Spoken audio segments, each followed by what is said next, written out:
മിർദീപ് സെൻറ്ററിലാണ് ഞാനിപ്പോൾ ഉള്ളത് കൂട്ടുകാരെ. മിർദീപ് സെൻറ്ററിൽ വോക്സ് മൂവിയിൽ ലാലേട്ടൻ്റെ തുടരും സിനിമ കാണാൻ വേണ്ടി വന്നതാണ്. ഞാൻ ആദ്യമായിട്ടാണ് മിർദീപ് സെൻറ്ററിൽ വരുന്നതും വോക്സ് മൂവി ഇവിടുന്ന് കാണുന്നതും. അങ്ങനെ പതുക്കെ അകത്തേക്ക് വന്നു. ഞായറാഴ്ച വൈകുന്നേരം 7:15 മണിക്കാണ് സിനിമ. നമ്മൾ നേരത്തെ കൂട്ടി ഓൺലൈൻ ടിക്കറ്റ് ചെയ്തിരുന്നു. 40ൻ്റെ ടിക്കറ്റ് നമുക്ക് 24-ന് ഓഫർ പ്രൈസ് കിട്ടി, 24 ദിർഹംസ്. കുറച്ച് നേരത്തെ തന്നെ വന്നു. അങ്ങനെ മിർദീപ് സിറ്റിസണിനകത്തുള്ള മാളിനകത്തുള്ള കാഴ്ചകളൊക്കെ ചുമ്മാ നടന്നു കണ്ടു. അപ്പോൾ വീണ്ടും ഒരു 1.5 മണിക്കൂർ ബാക്കിയുണ്ട്. സ്ഥലമൊക്കെ ഒന്ന് ചുറ്റി നടന്ന് കണ്ടതിന് ശേഷം സിനിമ കാണാൻ തീരുമാനിച്ചു എന്നല്ല, ഓൾറെഡി സിനിമ കാണാനായിട്ടല്ലേ എത്തിയത്. അങ്ങനെ സിനിമ കണ്ടു. സിനിമയുടെ റിവ്യൂ ഞാനിപ്പോൾ ലാസ്റ്റ് അവിടെ നിന്ന് ഇറങ്ങിയപ്പോൾ തന്നെ ഒരു ലൈവ് എടുത്ത് ഞാൻ അതിനകത്ത് ആഡ് ചെയ്തിട്ടുണ്ട്. ലാസ്റ്റ് ഒരു 4 മിനിറ്റ്. ഒരു രക്ഷയുമില്ലാത്ത സിനിമ. റിവ്യൂ ഒന്നും പറയുന്നതല്ല, പക്ഷേ എന്താണ് ശരിക്കും ചെയ്തു വച്ചേക്കെന്ന് പറഞ്ഞാൽ അതിശയിപ്പിക്കുന്ന രീതിയിലുള്ള സ്വഭാവം മാറുന്ന ഒരു സമയമുണ്ട് ലാലേട്ടൻ്റെ. ഫസ്റ്റ് ഹാഫിൽ കാണുന്ന ആളല്ല സെക്കൻഡ് ഹാഫിൽ. ഇമോഷണലാണെങ്കിലും അതുപോലെ ഫൈറ്റ് സീൻസൊക്കെ ആണെങ്കിലും അതിനകത്ത് ഗ്ലാസ് ചില്ല് പൊട്ടിച്ച് തെറിപ്പിച്ചിട്ട് ചാടി പുറത്ത് വന്നിങ്ങനെ നിൽക്കുന്നൊരു രംഗമുണ്ട്.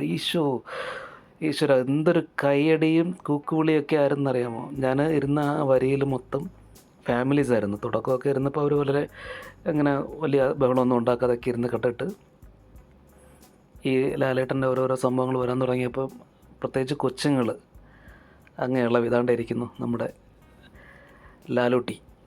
അങ്ങനെ കുറേ നാളിന് ശേഷം എല്ലാവരും ഒരൊറ്റ നെഗറ്റീവ് ഇല്ലാത്ത, ഞാൻ കണ്ടെടുത്തോളം ഒരൊറ്റ നെഗറ്റീവ് ഇല്ലാത്ത ഒരു സിനിമയാണ് തുടരും. ക്ലൈമാക്സിൽ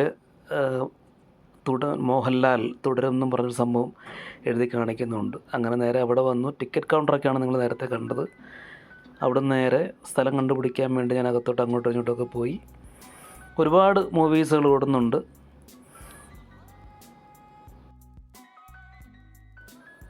അങ്ങനെ നമ്പർ 8 ആണ് നമ്മുടെ തിയേറ്റർ.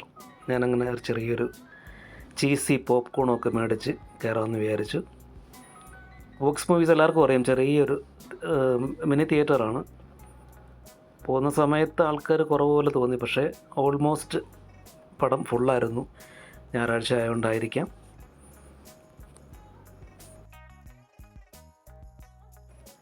അങ്ങനെ തിയേറ്ററിനുള്ളിൽ കയറി പടം കണ്ടിറങ്ങി. ഇൻ്റർവെല്ലിന് ശേഷം ഭയങ്കര ഫാസ്റ്റായിരുന്നു പടം. നമ്മൾ മുമ്പൊക്കെ കണ്ടൊക്കെ മറന്ന കഥകളൊക്കെ തന്നെയാണ് ഈ പടത്തിനകത്ത് പറയുന്നതെങ്കിൽ പോലും ഈ പടത്തിൻ്റെ മേക്കിങ്, അതിൻ്റെ കഥ പറഞ്ഞു പോകുന്ന രീതി, ഇൻ്റർവെല്ലിന് ശേഷം സെക്കൻഡ് ഹാഫിൽ ലാലേട്ടനുണ്ടാകുന്ന ചേഞ്ചസ്, ആ സ്വഭാവ മാറ്റം അൺബിലീവബിൾ, അടിപൊളിയായിരുന്നു. സൂപ്പർ മൂവിയായിരുന്നു. എല്ലാവരും കാണണം കേട്ടോ.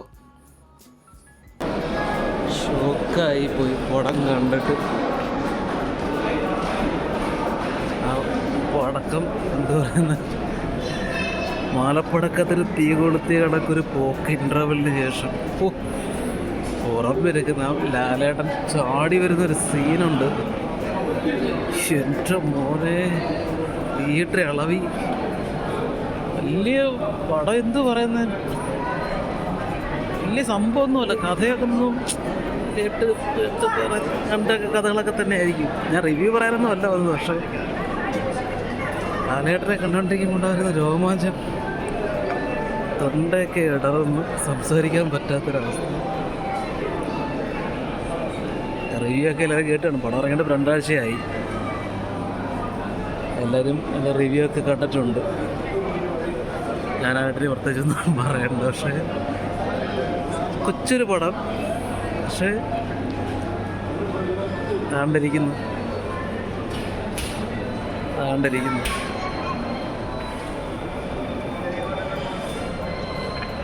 ഇത്ര സുന്ദരൻ. ചിരിക്കാനും കരയാനും ഫൈറ്റും. ഇൻ്റർവെൽ വരെ, ദൈവത്തിനാണ്, ഇൻ്റർവെൽ വരെ എനിക്ക് ഒട്ടും സൂചിച്ചിരുന്നല്ല. ഒരു ആവറേജ് പടം. ഇൻ്റർവെല്ലൊക്കെ അടിപൊളിയായിട്ട് കൊണ്ട് നിർത്തി. പക്ഷെ ഇങ്ങനെ അങ്ങ് പടപെടാന്ന് ഒരു ലാഗിങ് ഒന്നുമില്ല. കഥയൊന്നും എല്ലാവരും കണ്ട് പടം ഇപ്പം രക്ഷയില്ല. ശശാങ്കനെ കാണിച്ചാണ് ഇന്നത്തെ ഏറ്റവും സെറ്റപ്പ്. ശരിക്കും പറഞ്ഞാൽ ഫേസ്ബുക്കിലൊരു ലൈവ് അത് പറയണമെന്ന് ഞാൻ വിചാരിച്ചിരിക്കുകയായിരുന്നു. നമ്മളിവിടെ പഠിച്ച് 4ാം ക്ലാസ് വരെ പഠിച്ചൊരു സുഹൃത്താണ് ശശാങ്കൻ. 4ാം ക്ലാസ്സിന് ശേഷം ഞങ്ങൾ പിരിഞ്ഞിട്ട് പിന്നെ ഞങ്ങൾ തമ്മിൽ കാണുന്നത് ഒരൊറ്റ പ്രാവശ്യമേ ഉള്ളത്. കൊറോണയ്ക്ക് ശേഷം 2 വർഷം മുമ്പൊരു കൊല്ലം കൊട്ടിയത്തൊരു പരിപാടിയിൽ വെച്ചിട്ട് അവൻ ഇതിനകത്തൊരു സീനിലുണ്ട്. മോഹൻലാൽ ലാലേട്ടൻ്റെ കൂടെ ഒരു ഓട്ടോ ഡ്രൈവറായിട്ട് ഒരു സീനിൽ. അയ്യോ ഒരു ഭയങ്കര ഭാഗ്യം അതൊക്കെ. ഞാൻ ലാലേട്ടൻ്റെ കോർ ഫാനാണ്.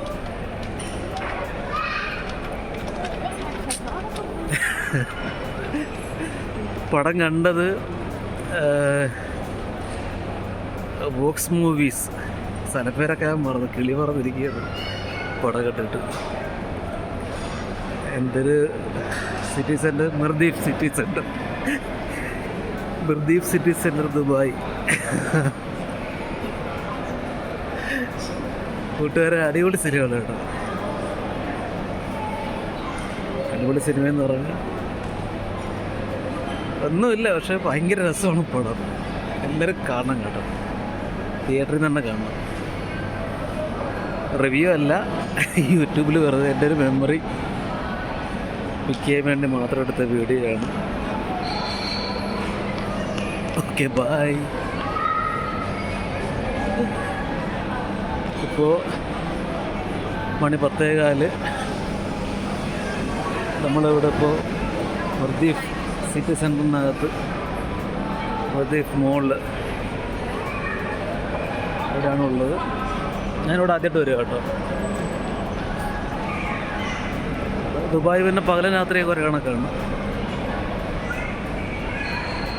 അതിലിനിയിപ്പം അങ്ങോട്ടും ഇങ്ങോട്ട് നടന്നു പോകുമ്പോഴും ബസ് കയറി പോകുമ്പോഴും ഒക്കെ മനസ്സിലിങ്ങനെ ലാലേട്ടൻ്റെ സീൻ ബൈ സീൻ ഇങ്ങനെ വന്നുകൊണ്ടിരിക്കും. ചക്കര ലാലേട്ടന് അഭിനയം, ഭയങ്കര അഭിനയം കേട്ടോ. അഭിനയിക്കുന്നു പറഞ്ഞൂടാ, റിയൽ എന്താ പറയുക, റിയൽ ക്യാരക്ടറാണ് വെളി വന്നത്. ഞാനും വെളി വന്നു. ഓക്കെ, അപ്പോൾ ഏവർക്കും ടാറ്റാ.